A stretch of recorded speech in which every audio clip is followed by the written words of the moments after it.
Welcome to Secular Jams Now, not that other podcast where we talk about secular music from the 90s and 2000s. I, of course, am your ever-questioning host, Kylan Savage. With me, my little barrel boy himself is Mr. TJ Smith. I know that's not from this album, but I couldn't... Hey, man, bear your bayonets. Get ready to commit the perfect crime. Number two, two. Because I'm here. And, Valencia, we're finally covering. I mean, this band is crazy. This band is... I'm so excited. It's been mentioned. I don't know. I'm bubbly. You could almost eating cinnamon. Sing a summer song. I could sing a summer song about it. Yeah, and of course, we're also joined by the Shank Hill Butcher himself. In our other group chat, TJ and I call him the Yankee Bayonet. Beautiful producer Josh Olson. That's me. I'm here. I'm glad to be here. Now that we've all put all our sons and daughters to bed, that we can join on this podcast to discuss this band and this record. That's great. Oh, I like that. Crane Wife. I think that bit wins. One, two, or three? Three. Okay. Gentlemen. All of the above.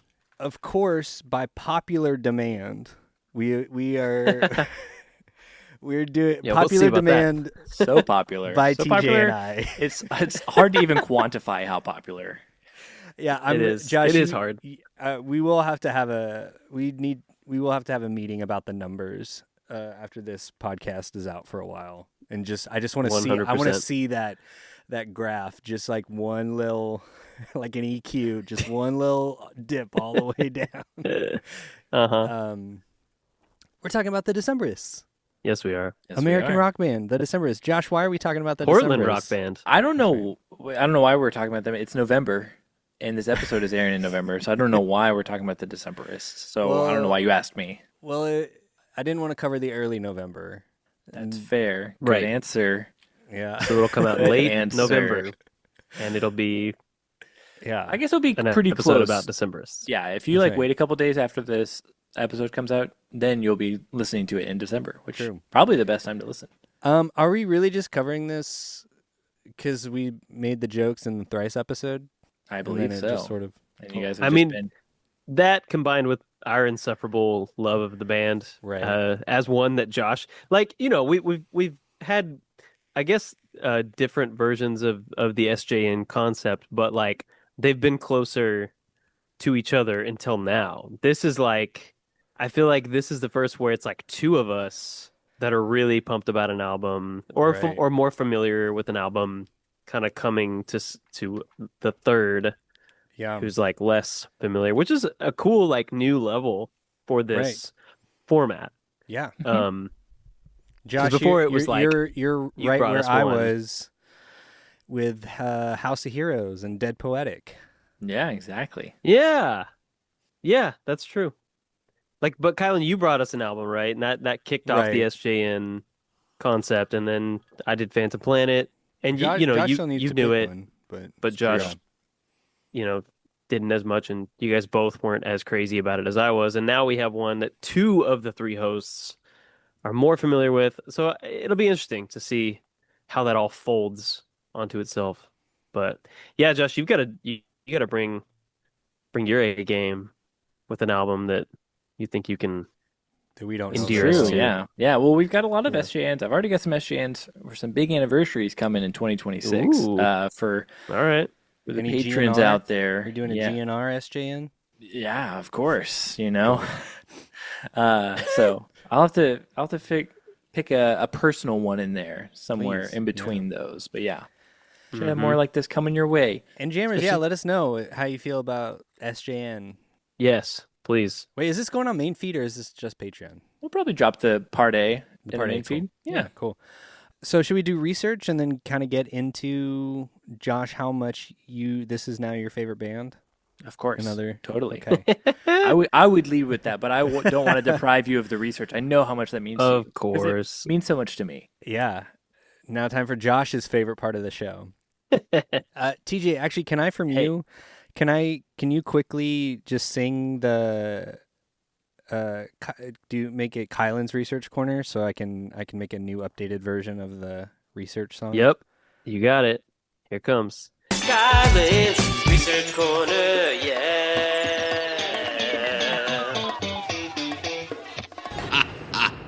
I can't wait to hear how that You sounds. get a little stinger. I was originally I was hoping you would do it the same, and I could just drop it into the original track. But now No, it's gotta be Be unique. its own thing. Yeah. Okay. All right. It's All too right. good. Thank you for that, TJ. Fine. All right, Yeah, guys. Let's Let do me some just research. say. Oh. It's real nice coming to an episode and not having to do any research. Yeah. That's great, right? Isn't it nice? Is It- this what it y'all is are like very every nice. week? Yeah. Yeah. And me this week too. So I win. But I can't Okay. wait to hear what Kylan has to say because it's always interesting to hear like what somebody else considers like research of merit. Like I know we have our main points that we always hit, Josh, that you always cover. But with Kylan, like I don't know what we're in for. So I'm excited that we get Kylan's research corner today. You know, Can't wait. that was a great lead in, and I'm so sorry. I'm pretty sure I'm gonna bore you because I just have the basic stuff because I want to. I mean, that's Get the into basics are Yeah. great. Okay. We haven't so- ever covered this band, so let's I start know. with the basics. We're talking about American rock band, the Decemberists. They're a Portland, Oregon-based indie band. They're first formed in the year 2000. Mhm. The band's name refers to the Decemberist revolt, which was an insurrection in Russia in the 1800s. So starting off just On it, that tracks so much for just laying the groundwork for this band. yes. Mhm. The band consists of Colin Malloy on vocals and guitar, primary songwriter. Bringing the funk himself, we have Chris Funk. Hell Lead yeah. guitar, piano, key. Well, and I will, and we'll get into it more. The album, everyone in this band is a multi-instrumentalist, basically. so true. Like they're like Obnoxiously especially so. the credits on this album. It's like it's not just these things, but these are mostly what they do. Nate Query on bass and John Moen, I believe, I always say Moen, but I don't Moen. know. I could on be wrong. Slapping Them Skins. That's the literally what it drums. says. The album we're talking about, of course, is The Crane Wife. What? You forgot Jenny Conley. Did I not say Jenny? I thought I said. Dude. Oh, I started to. I started Oh, to say you did. That's right. Jenny said is like, Jenny Connelly. in my mind, she's kind of like the other half of the band, to For be sure. honest. I got derailed by the multi-instrumentalist thing. She's who It's I true, was 'cause trying she's to- yeah, A master of Yeah. so many different instruments. that's true. So we're talking about The Crane Wife. It's their fourth album. It's their first on Capitol Records. It was released on October 3rd, 2006. So we're just barely missed the anniversary. But we're slightly ahead of the 20th anniversary, so I mean, we're True. just getting it in early. Sure, getting it in early. There you go. like the that. the original track list is 10 songs at I believe 1 hour and 15 minutes. There are of course a lot of bonus tracks which we will get into. The album was produced by Chris Walla of Death He Cab sounds for- familiar. Yeah, we're big fans, and Tucker Martine, Hmm. which I want to talk to TJ about. Yeah. We can talk about it. I mean, we don't have to. No, let's. There's a connection there.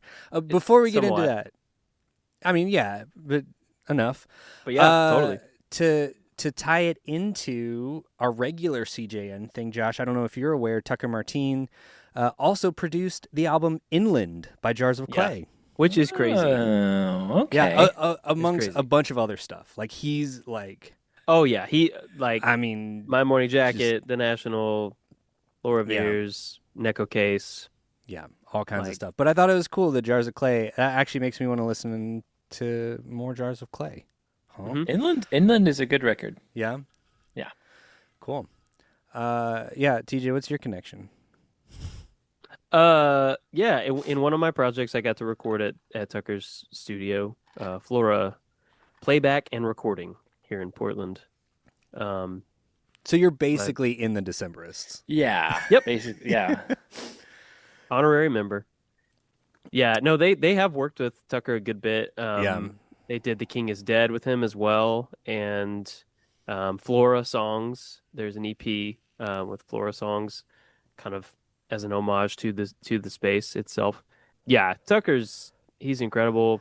I didn't get to meet him, we worked with a different engineer, but we got to be in his space, and it was like just kind of incredible to see all this lore and paraphernalia and instruments even that other big bands had played to make records that I love. Like that was just incredible. I'm extra giddy to talk about this record and the producer credits and like the Chris Walla of it all is really cool For too. sure. Like I mean, Chris that Walla's both been co-produced it. Mm-hmm. He's been Had he produced their other records before leading up to this? Yes. He'd worked with them. Okay. I know That's what I think he definitely worked with them after this. But Do you know, did, Kylan, if he worked with them on Picaresque too? He did work on Picaresque. Okay. And I remember. Him and the other guys in Death Cab are featured in the 16 Military Wives music video. Right. The video, yeah. I forgot about that. I feel like Chris Walla was like a very early like advocate yeah. for the Decemberists. So totally. Yeah. Okay, I just got a couple more things and then we'll be done. This album peaked at 35 on the Billboard charts, so it hit top 40. This is technically top 40 album. Mm-hmm. And then one fun fact that I learned was, according to an NPR poll in 2006, it was the number one album of the year, which totally tracks with that listener base. Oh yeah, for sure. Yeah. And then, okay, the last thing I've got on the liner notes, like I said, everyone is sort of a multi-instrumentalist. Mm-hmm. So I just want to list some of the instruments that were played on this album. Yes. I hope you start with the right one. The bouzouki? Of course. Yeah. Which is Greek. A traditional Greek stringed instrument, much like the lute. Right. But they look really cool. I want one. Have y'all ever played a bouzouki? TJ, I feel like if anyone in my life has ever touched a bouzouki, it would be TJ. The fact that you know what one is. Yeah, I'm going to be honest. I tried to find the bouzouki from this album at Flora. At Flora, yeah. I don't know if I tracked it down. I found some instruments that looked similar, that looked like they could be a bouzouki. But like the problem is, if you've never seen one in person before, you really don't know what the difference in that and a lute is, right? Unless you're like in, music. What is that? Muso-ethnologist or ethnomusicologist. Yeah. So like, I'm not that, and I don't know. I may have. You may have touched the bouzouki. All right, the bouzouki that all you bouzouki heads out there, hit us up and tell us the difference between a bouzouki and a lute. Yeah, and a pizookie, which is a dessert dish that can be purchased at, what is it, BJ's, right? It's at BJ's, right? Yeah. And a bazooka, which is in fact heavy artillery. Not to be confused. And a type of gum. That's true. Also gum. Great research corner so far. Thanks. I'm almost done. My favorite is Chris Funk. Man, I mean, he's just insane. Truly. On this album, he is specifically credited with guitar, pedal steel, bouzouki, banjo, hammered dulcimer, hurdy-gurdy, percussion, and backing vocals. Hurdy-gurdies are like, I just love this band. I love this band so much. I love that he saw Colin playing bouzouki and he was like, "Hey, Nate, hold my beer." Like he couldn't let Colin be the only bouzouki player. Right. He's like, I see your bouzouki action. I see your bouzouki, and I'm gonna raise you a hurdy-gurdy. That's plus hammered dulcimer. These all just sound like nonsense words. I love it. It's like, Josh, are you familiar with a hurdy-gurdy? Don't you have to it's something you crank, right? Yeah, it's like a stringed instrument, but you like a violin or viola, I think ish kind of thing. But you crank it. Yeah, all kinds of cool stuff. I think that's all I got for my research. Can we talk about the additional credits? Oh, yeah. So Laura Veers, who is a folk artist in her own right, and Tucker's worked with her a lot, and I think she's pals with the Decemberists throughout a number of different records. She shows up, so she has the duet vocal on Yankee Bayonet, and I'm just gonna apologize in advance. I don't know if I'm saying your name right, but Avind Kang, the viola and violin player on this record, needs some massive gassing up because he's incredible. It's so good. And there's some backing vocals, and Christopher Walla is mentioned in the backing vocals Right. list, and I don't know where it is. I would love to hear if you guys have any theories, Kylan, especially since you know this record. Yeah. I don't know. I don't know guessing what his some of the voice gang sounds like stuff. well enough. Really? Like, I mean, I do, Yeah, but I don't it's know like, if I know Chris's voice well enough either. oh man, Right? dude, y'all got to listen to. Oh shoot, what's it called? He came out with a solo album in like 2006, maybe. Nice. I feel like I was vaguely aware of that. 2008, Field Manual. You guys should listen to that. It's so mm-hmm. good. A Bird is a Song is my favorite song off of that album. Cool. Yeah, I don't know exactly where he is, but that's why he's so good at just being in the background. Like he just adds texture to everything. Mm-hmm. One last thing. Carson Ellis designed the artwork. Yep. She is of course a famous illustrator and happens to be Colin Malloy's spouse. Mm-hmm. I'm so excited. Yes. The new. Oh, go ahead. I was gonna say, yeah, which I looked through the booklet to like read through the lyrics and stuff like that, like the scans of it or whatever.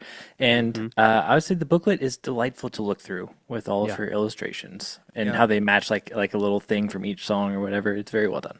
Mm-hmm. Yeah. She illustrated a book that Colin wrote called Wildwood, which is going to be a movie. It's a series, isn't it? Leica, right? Leica Studios, yeah. Yeah. Also Portland-based. I tried so hard to get a job at Leica when I was in Oregon. Yeah. I tried every single time a job opening happened. I was like, please, let me work there.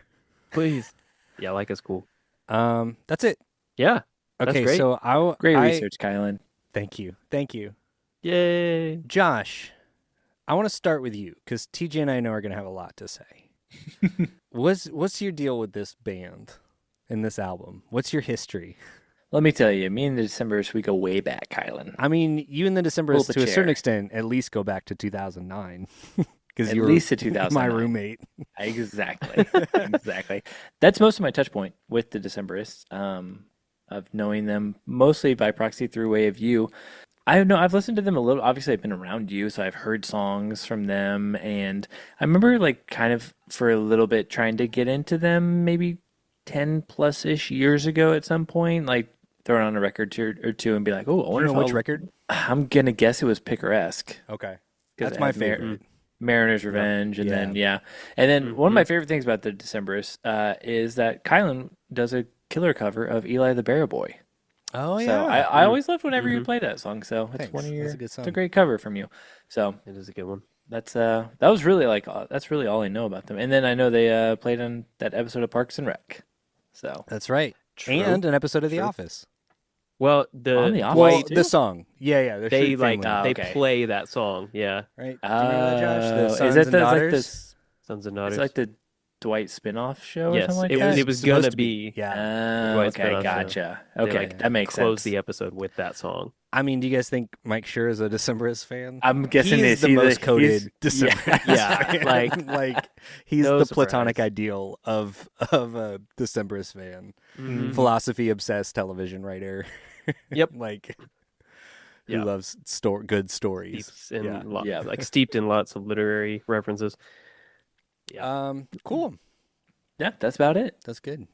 TJ, do you want to go next, or do you want me to go next? Sure. Yeah. This is one of those albums that has just kind of imprinted itself on my being. This came out the fall of my senior year, and it will always feel like one of those albums that's just like, oh yeah, this is me. Much like Bright Eyes, Casadega, Yeah. I don't know, Neon Bible, Sam's Town. Like there are these albums that are Right. just kind of like they're by bands that you love. They Yep. came out in a So form- were you a fan before formative this? Because Yes. Oh, yeah. Josh often talks about too the album, The first album the that first you get into album a that band comes with. out after Yes. you're a fan. Was this Oh, yeah, that yeah. for you? So I was aware of them when Picaresque came out, but but Picaresque was kind of I was like I think I was transitioning into my like folk hipster peak identity when Picaresque came out, so I was still kind of like I was aware of them already and Picaresque came out, but I would say this was the one that like hit the most for me. Yeah. Because I went back and listened to like Castaways and Cutouts and all that, and Right. Picaresque was a big one. sometimes it's my favorite. Yeah. Sometimes it is my favorite, like you, Kylan. But like Crane Wife kind of just Well, Crane it Wife, really I mean, landed. this album, for anyone that's listened to any amount of this show, like, this checks, I think, all of your boxes, right? Yeah, and it would Like, probably be good to go ahead and mention like the sort of like similarities or the like Venn diagram of like Sufjan Stevens and like Anathallo. Anathallo, Yeah. like the chamber folk kind of like like high concept records being big for me. This is obviously like right in the middle Right. of that milieu of Right. artists and super similar. Like Yeah. Floating World by Anathallo, like I Yeah. think Japanese folklore. I mean, there's Yeah, probably yeah. owes a No, as soon lot as I to learned that, the I was like, Crane oh, Wife. okay. yeah. Yeah, exactly, Josh. I'm glad you could make that connection there. Yeah. It's yeah. So I have a So question. it was huge. Yeah. I get it, man. I have a question for y'all. Y'all have known me for so long, and you both obviously know that I'm a huge Decemberists fan. My question to you is, Hmm. do you think, for people that only know me by listening to this show, do you think it's potentially surprising that I enjoy this album as much as I do? The album with two 10-minute plus songs That's on what I it was that's getting at. an hour Yeah. long. Yeah. There is that, but also I think you like a dark horse or like a weird, like you like weird shit, and this is weird. True. Yeah. So But it's also catchy. it is, and That's the thing. that's Because also I why didn't I thought it connect would with be the cool. Anathallo. Like, Right, yeah, because it doesn't have that pop sensibility as much, right. and that's why I thought it would be cool to cover this album because it's more pop than Picaresque For sure. and less pop than The King Is Dead. Yeah. Well, And this is their I feel like major it's like label right in that debut, sweet so spot. yeah, Yeah, right. but they've been around for a while, and Mm-hmm. yeah, Yes, it's their it's fourth It's a good LP, so it's like right. feels like a good time, like part of their career, a good point in I their agree. I agree. discography to cover them. So yeah, what about you? What's your? I love the Decemberists. Mm-hmm. I skipped my junior year prom to drive 3.5 hours to Lawrence, Kansas to see the Decemberists play. Yes. My girlfriend was Wow. so mad. Sorry. Because I've we got a date planned with on Colin going. Malloy tonight. And then, I was like, no. And this was still at the time when they were, because like they've talked about like Mariner's Revenge is like their stairway to heaven, and they like stopped Mhm. doing it for a while. They were still ending their show with Mariner's Revenge song and with like all the props and the things on the stage. It's just like, I Mhm. freaking love this band. I remember a friend of mine. So this was at a time too. I was wearing tweed jackets to high school. Yes, that's great. And taking my first stab at like reading Russian literature, and Of course. a friend burned me Picaresque and gave it to me in my high school creative writing class, and I was like, oh, this is okay, yeah, this is cool, like, all right. The first sound you hear on the Infanta, the first track of Picaresque, you're like, what the fuck is this? Uh-huh. And I was just sold. I was sold. Went back, Yep. did all their previous stuff, and then the Crane Wife. I was so excited for it, and then I think the first single was "O Valencia," Yep. and I remember that music video. I was like, dude, Yeah, this band's an hilarious. all timer for me. I mean, It's very Wes Anderson. That video. yes, yeah. I mean, we'll get into it once we get more into the album, but listeners of this show too will know. Isn't it part of the CJM bingo that I use an SAT word? Yes, it is. Yeah. And Colin used them all, so like we'll Oh try to my find gosh, a couple he if there are sure any did. left. Yeah. Yeah. No, this is a great band. I love this band. Yeah. I'm ready to get into the album. I What? wonder, like, Josh, like, do you feel like Kylan likes the Decemberists more, or I do? Like, what's your That's a great read on question. that? That's a good Because question. it's obviously 'Cause different. It is. That's a and 'cause- non-answer. So Yeah. I'm gonna like be the guy asking you to make a black and white decision. The guy that hates black and white decisions. Yeah. Interesting. What you've forced me to do. See, the thing is, I've also like been around kind of more talking about like the Decemberists and stuff like that. So I'm not as exposed to you, other than I'm like That's true. obviously knowing like this is one of the most TJ bands that's ever existed, kind of thing. Like, I'll add some context in that case.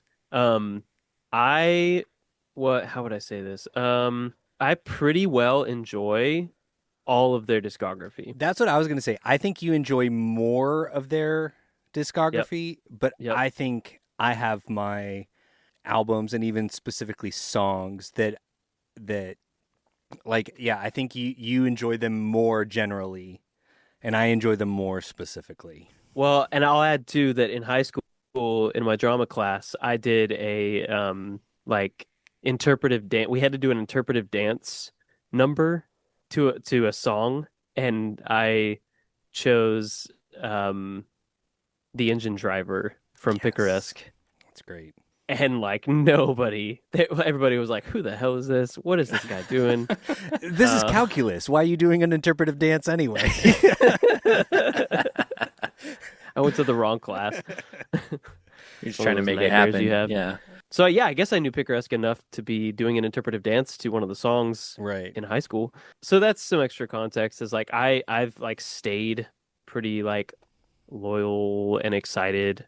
Not loyal. That's a weird way to phrase that, but like I get it. excited about their discography all the way through. That's what I would have guessed. I would have guessed maybe like in the 2000s, Kylan was the bigger fan, but I think maybe now like you've maybe stayed more like where they're still like that super high for you, maybe a little bit higher than where Kylan is right Yeah, now. That'd be my maybe. guess. Kylan before, but now TJ Yeah. Because holds the like crown. I didn't love The King Is Dead, to be honest. I Like, didn't either. I think it's fine, but But like it's grown on me because it's their country album. it's a grower. I didn't Yeah, like it when it first is. came out. And I it's the did- most pop, I would say. Yeah, like for sure. even their newer albums, like I don't think are as pop as The King Is Dead. No. Yeah, I think that's a good answer, Josh. I think like Kylan's got some specificity and some Yeah, were you wearing moments tweed in jackets time. to high school, TJ? I did I think he wins occasionally on wear that. like Okay. I had a like a corduroy blazer that I wore that I think would fall in the Decemberists wardrobe ouvre. Dude, All right. if we knew each other in high school, we 100% would have started a shitty version of the Decemberists. Oh yeah. And there would have been a lot of drama too. Oh, for sure. For sure. I would have got my feelings hurt like 5 times. Yep. And it would have just been Kylan on a banjo and you on the hurdy-gurdy. And then You got it. The hurdy-gurdy boys. The hurdy-gurdy boys. Okay, real quick. Flopperbot predictions, because I'm rearing ready to go. Get into the album. I mean, you know us. do we even I- need to Josh? do it? Josh is honestly the only one I'm curious about because we're just Yeah. like we're just it's fanboys. obvious. But Josh, I'm really curious. Before listening to this album, what do you think you would have predicted?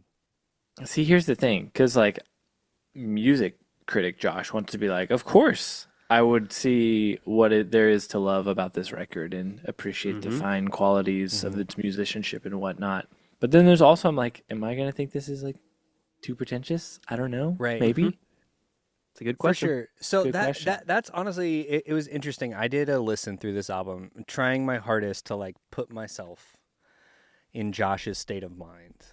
And I like that. and yeah, I don't know. I feel like parts of this album could come off really pretentious, but I feel like some of the novelty of the language I feel like you would enjoy, and I feel That's a like good point. I feel like the story songs, because like lyrically, like we've talked about this, like you're not a huge lyrics guy as long as they're not like detracting from the song. You're usually pretty good with it. But I feel like the musicianship and sort of the pop sensibility overtakes a lot of the sort of pretension. For you, maybe. I don't know. But that's kind of what I was thinking. Okay. But so Okay. we'll see. Yeah, I would have been like right on the line between maybe a soft bop and soft flop. Yeah. It was just like, I could go either way. I don't know. I don't really Safe know what to space. expect. And it's like, because I tried to get into them before and like it didn't like super land. So I was like, maybe I'm not going to be, I'll like a couple songs maybe, but overall. Yeah. All right. Well, we're going to take a quick break. All right. When we come back, we will commit the perfect crime, number 2, with The Crane Wife by the Decemberists. I'll put the actual Sting in there too. That'd be funny.